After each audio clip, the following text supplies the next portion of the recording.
Shut up and sit down.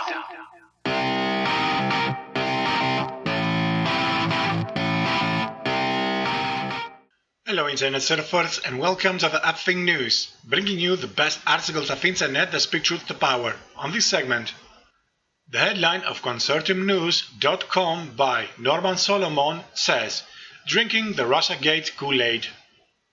Russiagate, the Democrats' over-the-top attempt to blame the Kremlin for Hillary Clinton's disastrous campaign, has become the party's go-to excuse to avoid confronting how it lost touch with average Americans, says Norman Solomon.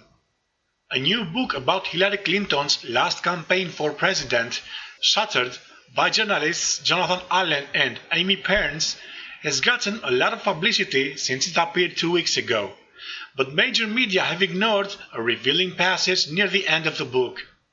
Soon after Clinton's defeat, top strategists decided where to place the blame. Within 24 hours of her concession speech, the authors report campaign manager Robbie Mook and campaign chair John Podesta assembled her communications team at the Brooklyn headquarters to engineer the case that the election wasn't entirely on the up and up. For a couple of hours, with Shake Shack containers littering the room, they went over the script they would pitch to the press and the public. Already, Russian hacking was the centerpiece of the argument. 6 months later, that centerpiece of the argument is rampant, with claims often lurching from unsubstantiated overreach to outright demagoguery. A lavishly funded example is the Moscow Project, a mega-spin effort that surfaced in midwinter as a project of the Center for American Progress Action Fund. It's led by Neera Tanden, a self-described loyal soldier for Clinton, who also runs the Center for American Progress, where she succeeded Podesta as president. The center's board includes several billionaires. The Moscow Project is expressively inclined to go over the top, aiming to help normalize ultra-partisan conjectures as supposedly factual. And so, the homepage of the Moscow Project prominently declares, quote, Given Trump's obedience to Vladimir Putin and the deep ties between his advisors and the Kremlin, Russia's actions are a significant and ongoing cause for concern, end quote. Let's freeze frame how the sentence begins. Given Trump's obedience to Vladimir Putin. It's a jaw-dropping claim, a preposterous smear. Following the script. Echoes of such tactics can be heard from many Democrats in Congress and from allied media. Along the way, no outlet has been more in sync than MSNBC, and no one on the network has been more promotional of the Russia runs Trump meme than Rachel Maddow, tirelessly promoting the line and sometimes connecting dots in Greenback fashion to the point of journalistic malpractice. Yet last year, notably without success, the Clinton campaign devoted plenty of its messaging to the Trump-Russia theme. As the Shattered book notes, quotes, Hillary would raise the issue herself repeatedly in debates with Trump. For example, in one of these debates she said, quotes, We have 17 intelligence agencies, civilian and military, who have all concluded that these espionage attacks, these cyber attacks, come from the highest levels of the Kremlin and they are designed to influence our election, end quote. After Trump's election triumph, the top tier of Clinton strategists quickly moved to seize as much of the narrative as they could, surely mindful of what George Orwell observed, quote, Who controls the past controls the future. Who controls the present controls the past.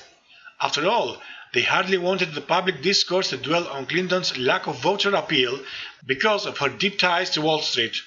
Political recriminations would be much better focused on Russian government.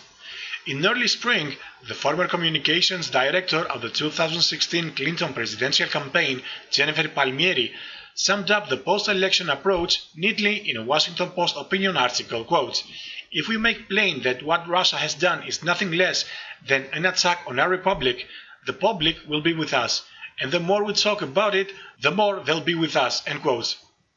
The inability of top Clinton operatives to identify the non-wealthy is so tenacious that they still want to assume the public will be with us.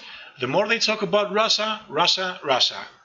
Imagine sitting at a kitchen table with average income voters who are worried sick about their financial futures and explaining to them that the biggest threat they face is from the Kremlin rather than from US government policies that benefit the rich and corporate America at their expense.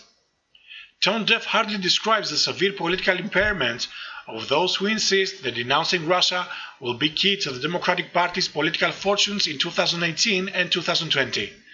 But the top-down pressure for conformity among elected Democrats is enormous and effective. One of the most promising progressives to arrive in Congress this year, Rep. Jamie Raskin from the Maryland suburbs of D.C., promptly drank what might be called the Clinton-Kremlin Kool-Aid. His official website features an article about a town hall meeting that quotes him describing Trump as a hoax perpetrated by the Russians on the United States of America. Like hundreds of other Democrats on Capitol Hill, Raskin is on message with talking points from the party leadership that came across in an email that he recently sent to supporters for a Democratic Congressional Campaign Committee fundraiser. It said, quotes, "We pull the curtain back further each day on the Russia connection, forcing National Security Advisor Michael Flynn to resign, Attorney General Sessions to recuse, and America to reflect on who's calling the shots in Washington." End quote. You might think that Wall Street, big banks, hugely funded lobbyists, fact-check campaign contributors, the fossil fuel industry, insurance companies, military contractors, and the like are all calling the shots in Washington. Maybe you didn't get the memo. Tell me what you think about the report in the comments. Thank you for watching, and please share, like and subscribe to help us fight back the fake news mainstream media. This is Too Short signing out.